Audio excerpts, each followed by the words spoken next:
Hey guys, it's me. I'm back to bring you another video. This video is a little bit different. It's about employees at work. The name of the title is called 10 Signs You're a Bad Employee. Okay, guys. I saw this article on Yahoo brought to you by Business Insider about 2 months ago. And I wanted to do the video then, but you know, things was happening and everything, and I really couldn't do the video like I really wanted to, so now I'm finally getting a chance to do this video. I thought it was such an interesting article that I want to do it and share it with y'all if y'all hadn't seen it. Now I'm going to post a link to the article below if you do want to see it. I'm going to basically read off all of what they wrote. Okay, so hopefully it won't take too long and you can you know, hear me clearly when I'm reading this to you. Okay, all right, you guys. I actually did do a video about, you know, I think it was about 5 things that piss me off that employers do. I did about 2 years ago when I first did my video. So this is like the second one I'm doing about a job. So hope you enjoy it. Okay. So here we go. This is their order. There are 10 signs like I told you. I don't think number 1 is necessarily the most important one, but that's how they numbered it. Okay. So, all right, here we go. Number 1, you're always late. Maybe you just happen to move slowly in the morning. The line at your favorite lunch place adds 10 minutes to your break, or important calls seem to always come up before meetings. Whatever the case, rationalizing it won't help your reputation. Habitually poor time management will make your boss see you as selfish, disrespectful, unreliable, and disorganized. And I kind of agree with that. You don't want to be late like that all the time, and even though you might mean well, you're not trying to be late on purpose. That's what they see you as, and you gotta make sure you're not late like that. Okay, now that's my own personal opinion. Number 2, you make a lot of excuses. People take notice when your excuses for why you can't do something outnumber the times you successfully do your work. And they say if problems you can't solve do arise during the day, communicate them to your boss and colleagues immediately and honestly. Okay, number 3, you complain about unexpected assignments. Nobody likes the surprise of extra work, but if you regularly communicate your dissatisfaction with grumbling or even explicit denial of assignment, you will be labeled as someone with a poor work ethic. Number 4, you love the gossip. Getting the inside scoop on your colleagues can be hard to resist, and sharing all your problems with coworkers can be cathartic. But after time, rumors and complaints will be associated with you, and you will lose the respect of your peers. Y'all, I'm looking at this on my computer because this is easier to read it. Because I was gonna write this down and I decided not to do that. It was just too much time to write it. So when you see me looking this way here, that's my computer.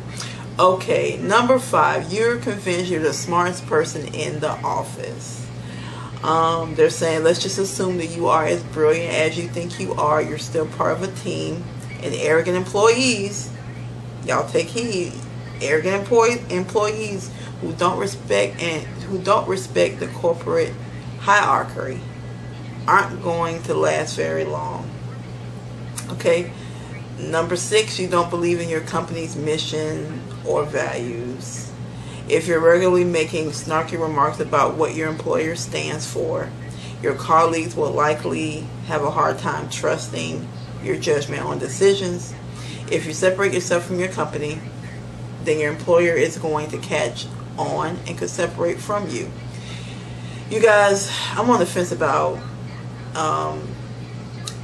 number 6, because to me it feels like that's true. You don't want to not believe in it, but a lot of times they have this big thing, oh, the company is this and that and that and that, and then the employers don't take heed in it and they expect you to, so that you feel like it's a bunch of malarkey, even though it shouldn't be. It should be that way, but the way they run their business or how the company is not like that, so you feel like it's a lot of BS. That's how I see it. So you should believe in it, but a lot of times people don't, because they don't stand for what they do and they don't really act on it like they should, you know. That's just my opinion, again.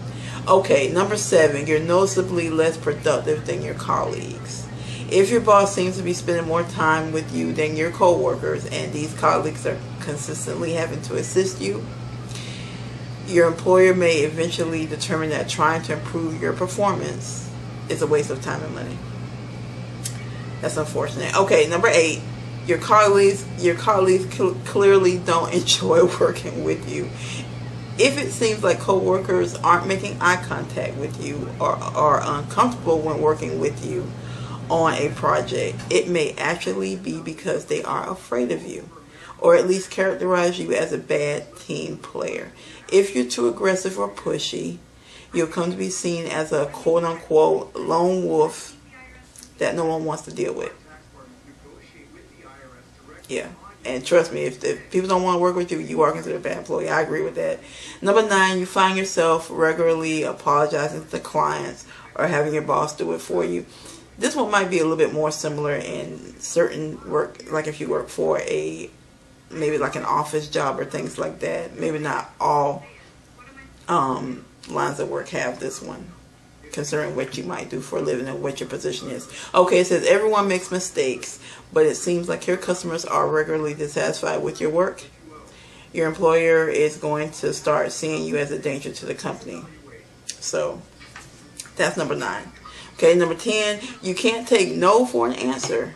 No in parentheses. If you find yourself defending your idea even when everyone has expressed if you find yourself defending your idea even after everyone has expressed he or she disagrees with it, yeah, that's how they wrote it, you'll start to be seen as a troublemaker. Sometimes you just need to let things go for the sake of the team, y'all. Okay, so I hope you see that's it. Okay, I hope that y'all was able to hear that very clearly and everything, and I didn't read it too fast. So those are their top 10. I agree with most of them. 1, 2, well, actually,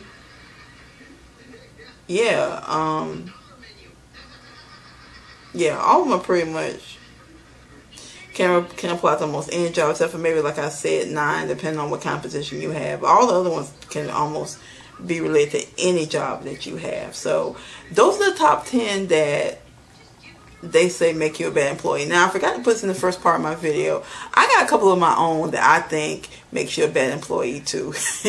They might be a little gutter, but these are the ones that I came up with too. Okay, so here are my extras.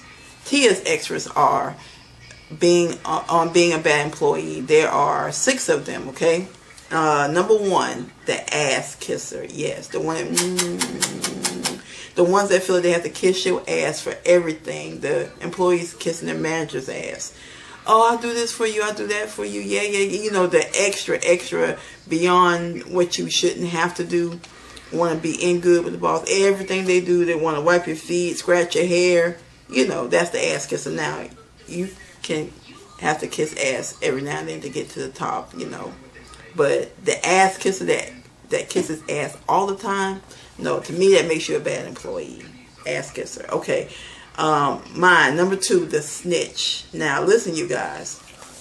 I'm not talking about, you know, something that's serious. If you see somebody carrying a gun to work and you know that's not part of your job detail and you know they're probably going to shoot and kill somebody, snitch on their ass. Snitch on them, okay? Because that's important. You see somebody carrying a knife and it's not to eat food. You know, you see somebody doing something that's dangerous, bringing a hand grenade, and you know that's not part of your job, you tell on them because it's important. They might be trying to kill people, anybody. You might get killed or hurt. So if it's something that serious, you tell. But my opinion of a snitch is, oh, she's chewing gum. She's not supposed to be chewing gum. Let me tell.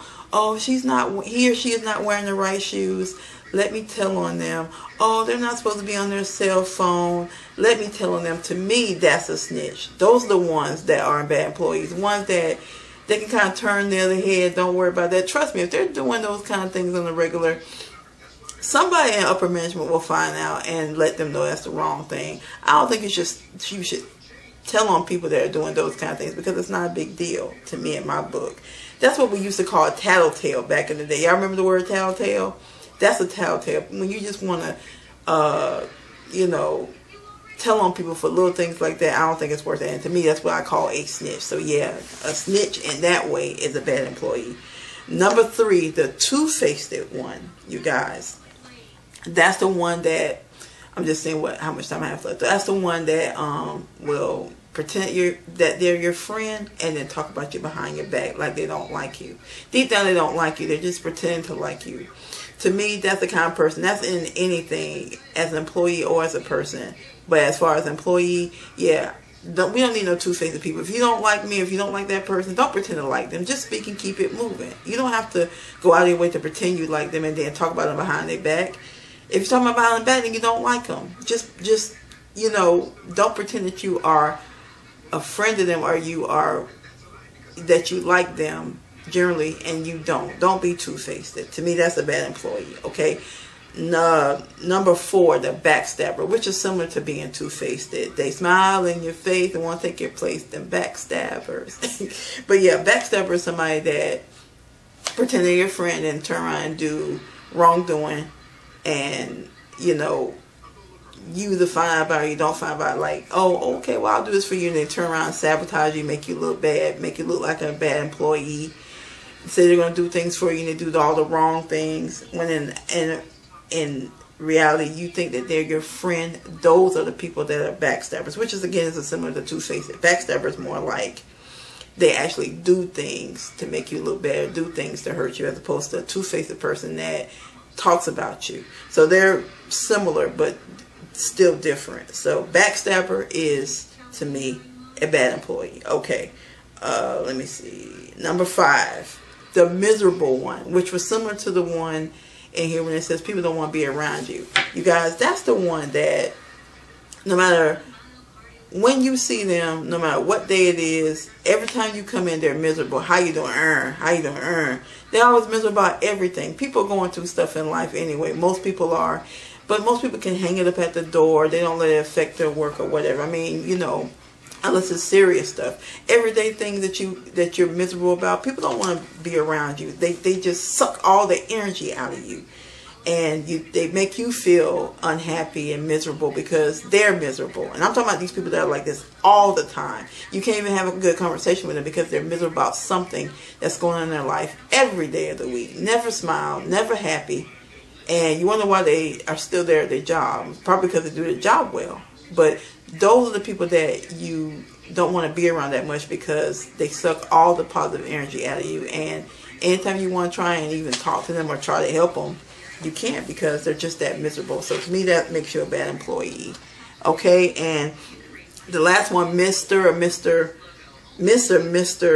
wannabe boss. That's the one that think that they can run things and they think that they can tell you what to do when they don't have no credentials, no title, no position whatsoever to be your boss, but they're trying to be your boss.